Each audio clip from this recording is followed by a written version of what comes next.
ఫిబ్రవరి పద్ ఫిబ్రవరి 14, 15 తేదీల్లో బాకల beach festival సందర్భంగా అన్ని ఏర్పాట్లు కూడా చేయడం జరిగింది. దీనికి సంబంధించి మొట్టమొదటిసారి ప్రకాశం జిల్లా చరిత్రలో సింగరాయకొండ మండలం పాకల బీచ్ ఫెస్టివల్ జరుగుతున్న నేపథ్యంలో కూడా ఇక్కడ అధికారులు అయితే యుద్ధ ప్రాతిపదికన అన్ని ఏర్పాట్లు చేస్తున్నారు. దగ్గరుండి కూడా అంటే పనులు ఏ విధంగా జరుగుతున్నాయి ఒక్కొక్కరు ఒక్కొక్క ప్రత్యేకమైన విభాగం ఎత్తుకొని అయితే పర్యవేక్షిస్తున్న నేపథ్యంలో మనతో పాటు ఒంగోలు ఆర్డీఓ గారు ఉన్నారు. అసలు ఎటువంటి ఏర్పాట్లు చేశారో వారు మాట్లాడతాం. మేడం చెప్పండి, ఎప్పుడు లేని విధంగా పాకల బీచ్ ఫెస్టివల్కి అయితే రంగం సిద్ధమైంది. అసలు ఎటువంటి ఏర్పాట్లు చేస్తున్నారు ఇక్కడ? ఈ 14, 15 ఫిబ్రవరి ఈ పాకల్లో మొదటిసారిగా ప్రకాశం జిల్లాలో బీచ్ ఫెస్టివల్ అనేది నిర్వహించబడుతుంది. దీనికి సంబంధించి అన్ని ఏర్పాట్లు జిల్లా యంత్రాంగము అలాగే టూరిజం డిపార్ట్మెంట్ వాళ్ళు కలిసి ఏర్పాట్లు చేయడం జరిగింది. దీనికి సంబంధించి చాలా ఎంటర్టైన్మెంట్ ప్రోగ్రామ్స్ అనేవి ఆర్గనైజ్ చేయబడుతుంది. అందులో భాగంగా ఈ వాటర్ స్పోర్ట్స్కు సంబంధించిన సేఫ్టీ మెజర్స్ నేను ప్లస్ టూరిజం డిపార్ట్మెంట్ వాళ్ళు చెక్ చేస్తున్నాము.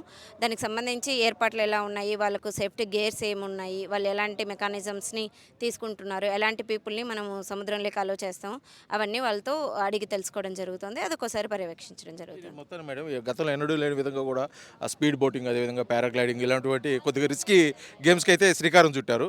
అంటే ఎటువంటి సేఫ్టీ మెజర్మెంట్స్ తీసుకున్నారు? ఏమన్నా పారామీటర్స్ ఏమన్నా ఉన్నాయి అంటే ఆ గేమ్స్కి రావడానికి? ఇప్పుడు ఒకటి స్కూబా డైవింగ్ గురించి మేము చెక్ చేసాము. ఆల్రెడీ ఎవరైతే స్కూబా డైవింగ్ చేసి సర్టిఫికేషన్ పొంది ఉంటారో వాళ్ళని మాత్రమే మేము సముద్రంలోకి అలో చేస్తున్నాం. అన్ని గేమ్స్కి సంబంధించి అలాంటి రిక్వైర్మెంట్స్ ఉన్నాయి. అది ఒకసారి టూరిజం డెవలప్మెంట్ కార్పొరేషన్ వాళ్ళు వెరిఫై చేసుకున్న తర్వాతనే ఆ సర్టిఫికేషన్ ఉన్న వాళ్ళనే సముద్రంలోకి వదులుతారు. అదర్స్ అంటే నార్మల్ బోటింగ్కి అయితే నార్మల్ పబ్లిక్ని అలో చేయడం జరుగుతుంది. వాళ్ళు మన సముద్రంలోకి వదిలే ముందు వాళ్ళ యొక్క హెల్త్ కండిషన్స్ కూడా ఇక్కడ సపరేట్ మెడికల్ టీమ్ని పెట్టి వెరిఫై చేస్తున్నాము. సేఫ్టీ ఎక్విప్మెంట్ కూడా మనము అరేంజ్ చేసుకొని ఉన్నాము. ఇది మొత్తానికి పాకల బీచ్ ఫెస్టివల్ సందర్భంగా కూడా ఏర్పాటు చేసినటువంటి కొన్ని కార్యక్రమాలకి ప్రత్యేకించి ఏర్పాట్లు కూడా చేయడం జరిగింది. కొన్ని మెజర్మెంట్స్ ప్రకారం కూడా పర్యాటకుల లోపలికి అంటే సముద్రం లోపలికి అలౌ చేయడం కూడా జరుగుతుంది. కాబట్టి ఈ పాకల బీచ్ ఫెస్టివల్ ఘనంగా జరిగింది, ఎటువంటి ఇబ్బంది లేకుండా జరిగేందు కోసం కూడా అన్ని ఏర్పాట్లు కూడా చేయడం జరిగిందని చెప్పేసి ఒంగోలు ఆర్డీఓ గారు అయితే తెలియజేస్తున్న పరిస్థితి కనిపిస్తుంది. Video journalist లక్ష్మితో Srinivas, RTV, Pakala, ప్రకాశం జిల్లా. తెలుగులో ఫాస్టెస్ట్ న్యూస్ ఇప్పుడు కొత్త అవతారంలో 5 సెకండ్లోనే పూర్తి వార్తా సమాచారం మీ చేతిలో.